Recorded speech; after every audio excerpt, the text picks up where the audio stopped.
No vídeo de hoje eu vou te mostrar 6 motivos que impedem as suas orações de serem respondidas por Deus. Ficou curioso, né? Vem comigo e bora trocar uma ideia sobre esse assunto.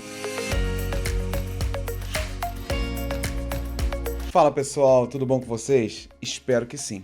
Pastor Léo na área e o vídeo de hoje é explicando motivos que fazem as suas orações e a oração de muita gente não ser respondida. Fala sério, um assunto como esse merece o seu like, tá bom?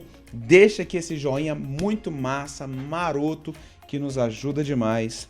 Veja se você é inscrito no canal, se ainda não for, se inscreva imediatamente, seja muito bem-vindo. Aqui a proposta é ensinar a palavra de Deus e manter sempre uma fé equilibrada.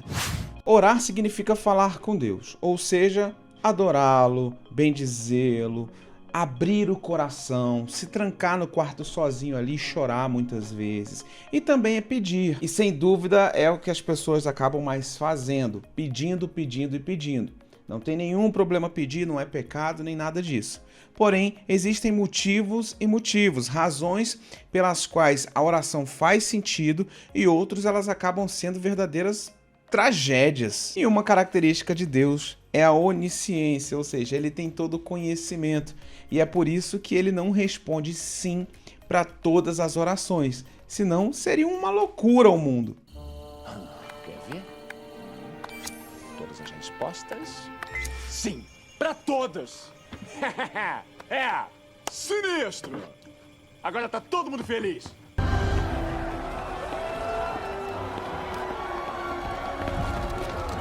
Você que tem filho, que tem uma criança em casa, já pensou se você falasse sim para tudo que ela pedisse? Que loucura que ia ser! Então, diante disso, já vamos para o primeiro motivo de não termos orações respondidas. E o motivo é motivação errada. E é claro que todos esses argumentos eu vou usar a palavra de Deus para a gente poder ter uma base do que está conversando. E a motivação errada está lá em Tiago, capítulo 4, verso 3, que diz: pedem e não recebem, porque pedem mal, para esbanjarem em seus prazeres. Olha, pedir tem que ter uma justificativa.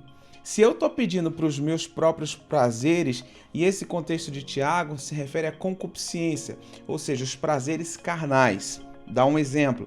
Tomar sorvete é pecado? Não. Agora, tomar 10 litros de sorvete já é gula, então é um prazer pecaminoso, é uma concupiscência. Quando nós pedimos alguma coisa para Deus, precisamos ver se não estamos pedindo para os nossos prazeres carnais, estamos com uma motivação completamente carnal. Olha, eu imagino que depois desse motivo aí, vamos dizer, 40% das orações já foram embora, já acabou, não, indefiro. É Deus sendo sensato. O segundo motivo, ele é seríssimo e ele é muito importante, porque é uma ruptura de princípio, que é a desobediência. Olha o que a Bíblia diz em Provérbios, capítulo 28, verso 9. Se alguém se recusa a ouvir a lei, até as suas orações serão detestáveis. Se eu não quero ouvir a lei de Deus, se eu não quero cumprir a palavra de Deus, se eu não quero viver o propósito de Deus, eu vou ter uma oração detestável, queira você ou não queira. Evidentemente, Deus é amor, Deus é misericordioso. Eu não estou falando que Deus só atende oração de filhos dele, não estou afirmando isso. Porém, se eu me declaro filho de Deus, eu preciso ter uma conduta. Se eu me declaro para o IBGE que eu sou cristão, mas a minha vida é contrária à palavra de Deus, as minhas orações são hipócritas e elas chegam até Deus como petições detestáveis. O terceiro motivo, esse terceiro motivo aqui é polêmico e é importante a gente tratar dele aqui. Então você, homem, presta bastante atenção em mim, e você, mulher, não dê bobeira. Anota isso para você mostrar para o seu namorado, para o seu noivo, ou se você já é casada, mostra para o maridão. Tratar mal a esposa. É exatamente isso que você está me ouvindo.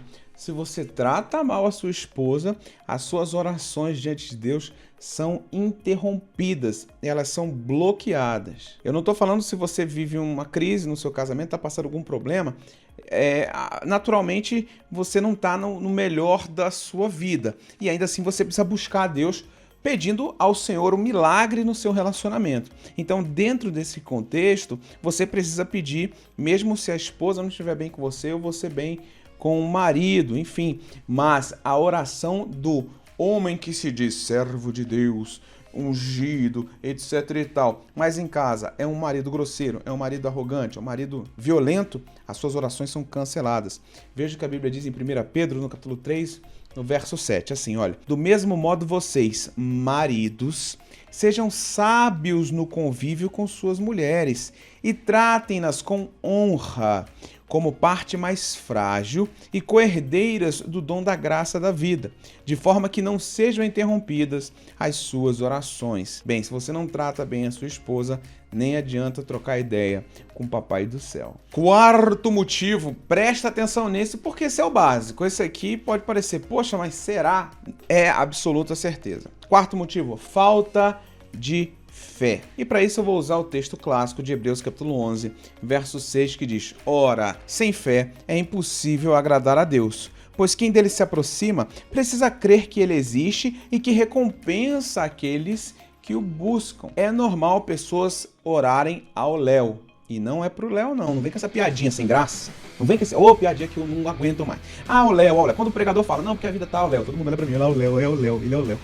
Não, parou, vamos parar com isso. Não é porque as pessoas oram ao Léo que elas estão orando a Deus. Eu tô na igreja, eu vou orar mesmo. Eu vou orar porque eu sou religioso. Eu vou orar porque os meus pais me ensinaram a orar. Eu vou orar porque é meu costume, é minha tradição. Nada disso tem poder se eu, no fundo do meu coração, não crer genuinamente que é um Deus que escuta o que eu estou falando. Se eu oro por orar, definitivamente, meu amigo, a minha oração ela é vã, ela é vazia e ela não vai chegar a Deus. Porque o próprio Deus que está escutando está percebendo que a pessoa que está pedindo não está crendo. E se uma oração como essa for respondida, o mérito da vitória, da resposta, não vai para Deus porque a pessoa nem crê. Quinto motivo, esse é importante, preste atenção, porque talvez você esteja falando, olha, pastor Leonardo, já passei pelos 4, tô bem, tô legal, não peço porque carnal, eu trato bem a minha esposa, caso esteja no contexto, né?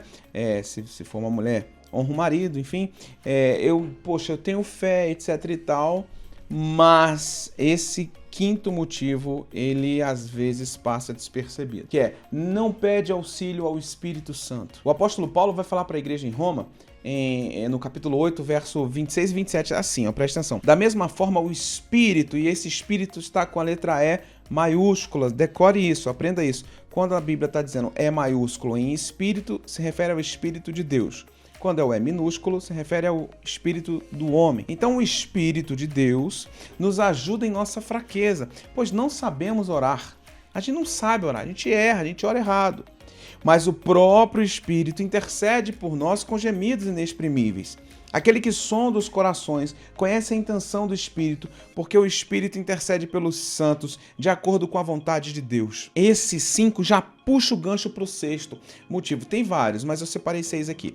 Aqui o quinto, eu preciso pedir auxílio ao Espírito Santo, porque ele é meu intercessor diante de Deus. Quando você está com alguém, ou tá solteiro, aí você vê alguém, você tá solteiro e encontrou uma menina ali na igreja, um carinho, aí você fala assim, eu queria casar com ele, eu queria casar com ela, aí fala, Jesus, eu quero casar com a fulana de tal, me abençoa para eu casar com a fulana, ou a menina, eu quero ciclano, nós não sabemos orar como convém, porque às vezes não é da vontade de Deus. Eu não sou defensor que Deus predestina uma pessoa para outra, negócio de eleita, escolhida, eu não tenho embasamento bíblico para defender isso, mas às vezes a gente está orando por uma pessoa que não é do propósito de Deus para nós. Aí o Espírito Santo, ele pega aquela oração e fala assim, Deus, ele está pedindo para casar com a fulaninha, mas na verdade o que ele está pedindo para o Senhor não é casar necessariamente com essa fulaninha, ele quer casar com uma mulher de Deus e que ele seja feliz.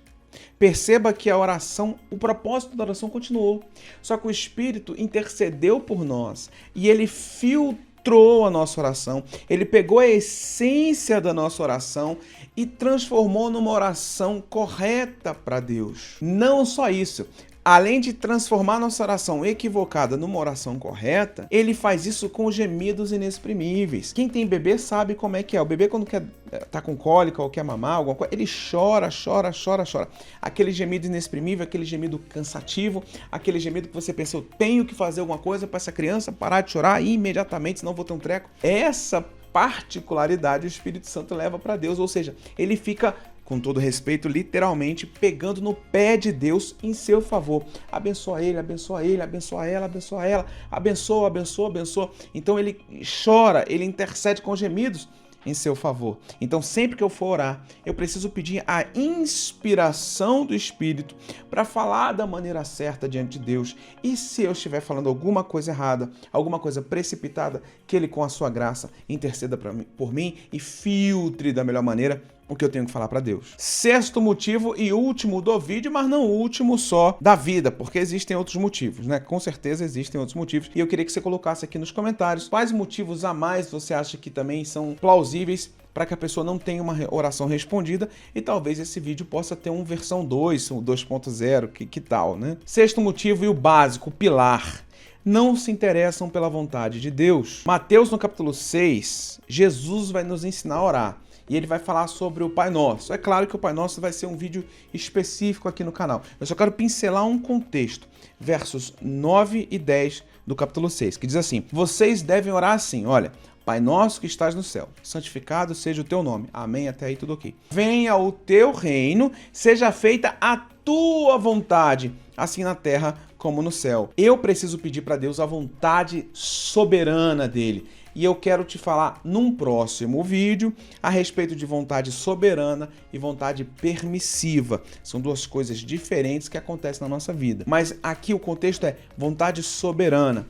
Um exemplo, quando eu falo assim: Deus, cumpra a tua vontade assim na terra como ela é cumprida no céu. Como acontece nas regiões celestiais, que acontece na minha vida. A tua vontade completa. Jesus no Getsêmani chega para Deus em oração, ele transpira sangue, né? A Bíblia narra isso. E ele diz assim: olha, é um desafio que eu tenho pela frente. Se for possível, passa de mim esse cálice. Eu não quero viver o que está para acontecer, mas que antes seja feita a tua vontade. Então, se eu oro a Deus, eu posso pedir o que eu quiser, mas se eu sou sábio, eu no final vou falar: mas Deus, que seja feita a tua vontade. Se não for esse relacionamento, que seja o que o Senhor quiser. Se não for essa porta de emprego, que seja o que o Senhor quiser. Se não for essa decisão, que o Senhor me inspire e me diga qual é que é a correta. Isso é um princípio de sabedoria que vai mudar completamente a sua vida se você passar a orar assim. Pessoal, esse vídeo foi feito com muito carinho, muito esmero, muita pesquisa, e eu acho que compensa o seu like. Aproveita e compartilha esse vídeo com seus amigos, que eu tenho certeza que vai abençoar a vida de muita gente, tá bom? Um beijo no seu coração, forte abraço.